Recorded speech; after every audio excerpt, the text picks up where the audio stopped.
And welcome back to my channel. आज मैं कक्षा 10वीं सामाजिक विज्ञान का पाठ 1 संसाधन और विकास रिसोर्सेज एंड डेवलपमेंट पढ़ाऊंगी आप लोग को। तो देखो, संसाधन होता क्या है। संसाधन हर वस्तु संसाधन नहीं कहलाएगा। संसाधन क्या कहलाएगा? जिसका उपयोग मानव करेगा। जैसे कि पानी है ना, पानी समुद्र का खारा पानी देखे होगे। खारा पानी को हम पीने योग्य बनाएंगे, तो पीने योग्य बनाएंगे तो उसको प्यूरीफाई करेंगे तभी पीने योग्य बनेगा। तो वो क्या कहलाएगा? संसाधन पानी। अगर चट्टान है, चट्टान अगर ऐसे पहाड़ जैसे है तो उसका कोई उपयोग नहीं है, लेकिन उसको हम छोटे छोटे कंक्रीट के रूप में तोड़ दिए और उसका हम लोग सीमेंट बना दिए और उस सीमेंट का उपयोग हम घर में किए तो वो हमारा संसाधन कहलाया। उसी प्रकार अयस्क, जैसे बहुत सारे अयस्क होते हैं। जैसे बॉक्साइट का फार्मूला होता है Al2O3। तो बॉक्साइट से हम एल्युमिनियम को निकालते हैं और हेमेटाइट से आयरन को। तो जब तक हम अयस्क से खनिज को नहीं निकालेंगे तब तक उसका उपयोग हम नहीं कर सकते। एल्युमिनियम का बर्तन बनाते हैं, आयरन लोहे का हम लोग बहुत जैसे कि खिड़की विड़की बनाते हैं, घर बनाते हैं। तो ये सब चीज़ हम उपयोग में ला सकते हैं। तो उपयोग में लाने वाली वस्तु को ही हम क्या बोलते हैं? संसाधन। तो संसाधन का डिफिनेशन आप ऐसे ही लिखना। प्राकृतिक संपदा का उपयोग करते हैं, उसी को हम क्या बोलते हैं? संसाधन।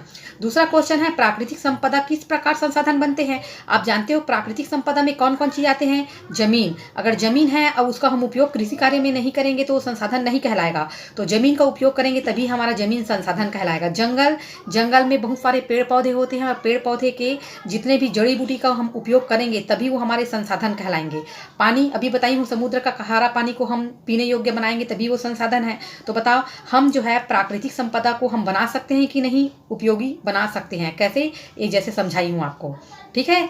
जमीन खाली पड़ा है, उसमें कृषि कार्य करो, आपका संसाधन होगा। क्यों? उसमें आप गेहूं लगाओ, धान लगाओ, सब तरह से फसल लगा सकते हो। तो हर चीज का हम संसाधन बना सकते हैं। मानव अपनी बुद्धि से हर चीज को अपना उपयोग कर सकता है। तीसरा क्वेश्चन है, नवीनीकरण और अनवीनीकरण संसाधन में अंतर।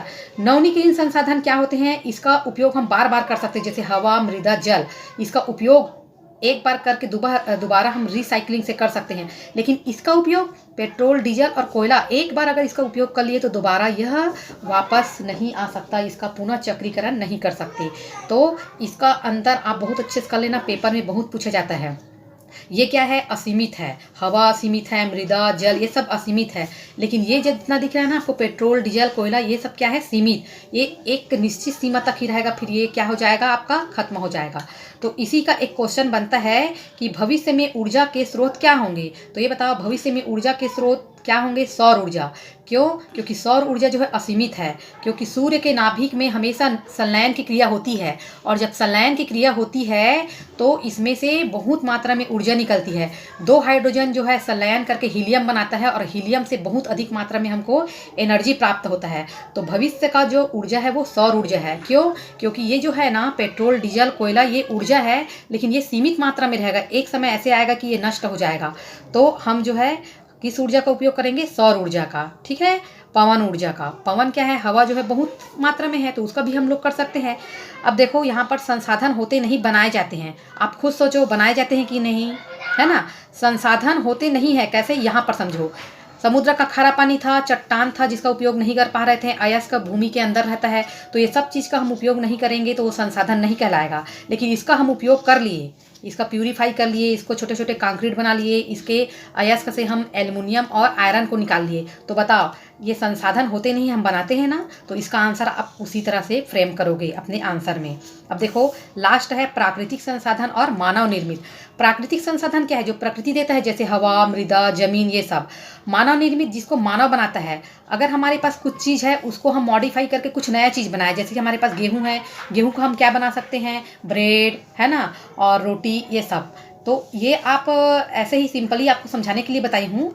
जनरली आप देखे होंगे कि प्राकृतिक संसाधन हमको प्रकृति देता है, जैसे पहाड़, पर्वत, नदी, हवा। ये मानव निर्मित में आप बहुत बड़े बड़े मशीन बनाए हों, है ना, बहुत अच्छे अच्छे चीज़ बनाए, जैसे कंप्यूटर है, आपका फ़ोन है, ये सब मानव निर्मित है बेटा।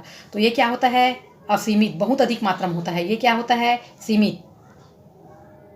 तो यहाँ पर देखो, सोचो, ये सीमित होगा कि ये सीमित होगा? सोचो सोचो जल्दी। देखो, मानव निर्मित जो है क्या है? असीमित है, इसको बहुत सारा बना सकते हैं हम लोग। लेकिन प्राकृतिक संसाधन क्या होते हैं? सीमित। ये बताओ, प्राकृतिक संसाधन में आप देखोगे प्रकृति पेट्रोल, डीजल, कोयला को प्रकृति बनाता है, लेकिन ये सीमित है। लेकिन यहाँ पर हम असीमित मात्रा में उसको मॉडिफाई करके बना सकते हैं। जैसे ज़मीन में हम लोग फसल उगाए तो फसल इतना ज़्यादा हम कर सकते हैं कि उसको गेहूँ से हम बहुत अलग-अलग वैरायटी के खाने का चीज़ बना सकते हैं। तो इसी तरह से आपको आंसर को फ्रेम करना है, आपको रटना नहीं है। अपने समझ से पढ़ोगे तो आपको ये सोशल स्टडी, सामाजिक ज्ञान बहुत अच्छा लगेगा। Thank you. नेक्स्ट पार्ट आगे मैं बनाऊँगी। यदि आपको यह वीडियो पसंद आए